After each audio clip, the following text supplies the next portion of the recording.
ಸಮಾಜ ಕಲ್ಯಾಣ ಇಲಾಖೆಯಲ್ಲಿ ಬ್ರಹ್ಮಾಂಡ ಭ್ರಷ್ಟಾಚಾರ. ಕ್ರೈ ಸೂಪರಿಂಟೆಂಡೆಂಟ್ ಇಂಜಿನಿಯರ್ ಕೋಟಿ ಅಕ್ರಮ ಬಗೆದಷ್ಟು ಬಯಲಾಗ್ತಾ ಇದೆ. ಲೋಕದಾಳಿ ಬಳಿಕ ಎಚ್ಎಂ ಜನಾರ್ದನ್ ಭ್ರಷ್ಟಾಚಾರ ಬಯಲಾಗ್ತಾ ಇದೆ. ಕ್ರೈ ಸೂಪರಿಂಟೆಂಡೆಂಟ್ ಇಂಜಿನಿಯರ್ ಆಗಿರುವಂತಹ ಜನಾರ್ದನ್ ಎಇಯಿಂದ ಎಸ್ಸಿ ವರೆಗೆ ಈತ ನಡೆಸಿರುವಂತಹ ಅಕ್ರಮ ಇದೆಯಲ್ಲ, ಅದು ನೂರಾರು. ನಿಯಮವನ್ನ ಗಾಳಿಗೆ ತೂರಿ ಆಯ್ದ ಗುತ್ತಿಗೆದಾರರಿಗೆ ಟೆಂಡರ್ ಅನ್ನ ಹಂಚಿಕೆ ಮಾಡಿದ್ದಾರೆ. ಜೊತೆಗೆ ಆ ಟೆಂಡರ್ ಅನ್ನ ಹಂಚಿಕೆ ಮಾಡಿ 18% ಕಮಿಷನ್ ವಸೂಲಿ ಮಾಡ್ತಾ ಇದ್ದಾರೆ ಅನ್ನುವಂತ ಆರೋಪ ಇದೆ. ಜನಾರ್ದನ್ ನಡೆಸಿರುವಂತಹ ಅಕ್ರಮಗಳನ್ನ ನೊಂದವರು ಬಿಚ್ಚಿಡ್ತಿದ್ದಾರೆ. ಇಷ್ಟೆಲ್ಲ ಆದ್ರೂ ಕೂಡ ಈತನ ವಿರುದ್ಧ ಯಾಕೆ ಕ್ರಮ ಇಲ್ಲ ಅಂತ ಸಚಿವರನ್ನ ಜನ ಪ್ರಶ್ನೆ ಮಾಡ್ತಾ ಇದ್ದಾರೆ. ಇಷ್ಟೆಲ್ಲ ಆದ್ರೂ ಕೂಡ ಈತನ ವಿರುದ್ಧ ಇಲ್ಲಿವರೆಗೂ ಕ್ರಮ ಯಾಕೆ ಕೈಗೊಂಡಿಲ್ಲ, ಯಾಕೆ ಮೀನಾಮೇಷ ಎಣಿಸ್ತಾ ಇದ್ದಾರೆ?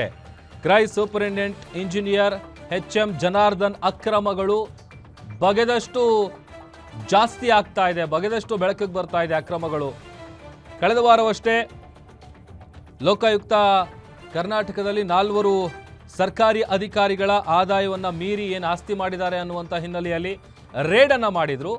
ಆ ಸಂದರ್ಭದಲ್ಲಿ ಒಂದೊಂದೇ ವಿಚಾರಗಳು, ಈತನ ಅಕ್ರಮಗಳು ಎಲ್ಲವೂ ಕೂಡ ಬಯಲಿಗೆ ಬರ್ತಾ ಇದೆ. ಮತ್ತೊಂದು ಕಡೆ ಸಚಿವರ ಕೃಪಾ ಕಟಾಕ್ಷದಿಂದಲೇ ಏನಾದರೂ ಈತ ಭ್ರಷ್ಟಾಚಾರ ಮಾಡ್ತಾ ಇದ್ದಾನ ಅನ್ನುವಂಥ ಆಯಾಮದಲ್ಲೂ ಕೂಡ ಸದ್ಯ ಸಾಕಷ್ಟು ಪ್ರಶ್ನೆಗಳು ಕಾಡ್ತಾ ಇದೆ. ಸಮಾಜ ಕಲ್ಯಾಣ ಇಲಾಖೆಯಲ್ಲಿ ನಡೆದಿರುವಂತಹ ಕೋಟಿ ಅಕ್ರಮ, ಕ್ರೈಸ್ ಸೂಪರಿಂಟೆಂಡೆಂಟ್ ಏನಿದ್ದಾನೆ ಎಚ್ಎಂ ಜನಾರ್ದನ್, ಈತನ ಬ್ರಹ್ಮಾಂಡ ಭ್ರಷ್ಟಾಚಾರ ಬಯಲಾಗ್ತಾ ಇದೆ. ಅದು ಲೋಕಾಯುಕ್ತ ಅಧಿಕಾರಿಗಳು ದಾಳಿ ನಡೆಸಿದಂಥ ಬೆನ್ನಲ್ಲೇನೆ ಈತನ ಅಕ್ರಮಗಳು ಒಂದೊಂದಾಗಿ ಹೊರಬರ್ತಾ ಇದೆ. ಇಷ್ಟೆಲ್ಲ ಆಗ್ತಾ ಇದ್ರು ಕೂಡ ಯಾಕೆ ಈತನ ವಿರುದ್ಧ ಕ್ರಮ ಇಲ್ಲ? ಅಕ್ರಮ ಆಸ್ತಿ ಮಾಡ್ಕೊಂಡಿರೋದು ಪತ್ತೆ ಆಗಿದೆ. 4 ಜನ ಅಧಿಕಾರಿಗಳ, ಸರ್ಕಾರಿ ಅಧಿಕಾರಿಗಳ ನಿವಾಸದ ಮೇಲೆ ರೇಡನ್ನ ಮಾಡಿದ್ರು. ಆ ಸಂದರ್ಭದಲ್ಲಿ ಈತನ ನಿವಾಸ, ಕಚೇರಿ ಏನಿದೆ ಅಲ್ಲಿ ರೇಡ್ ಮಾಡಿದಂಥ ಸಂದರ್ಭದಲ್ಲಿ ಈತನ ಅಕ್ರಮಗಳು ಬಗೆದಷ್ಟು ಬೆಳಕಿಗೆ ಬರ್ತಾ ಇದೆ.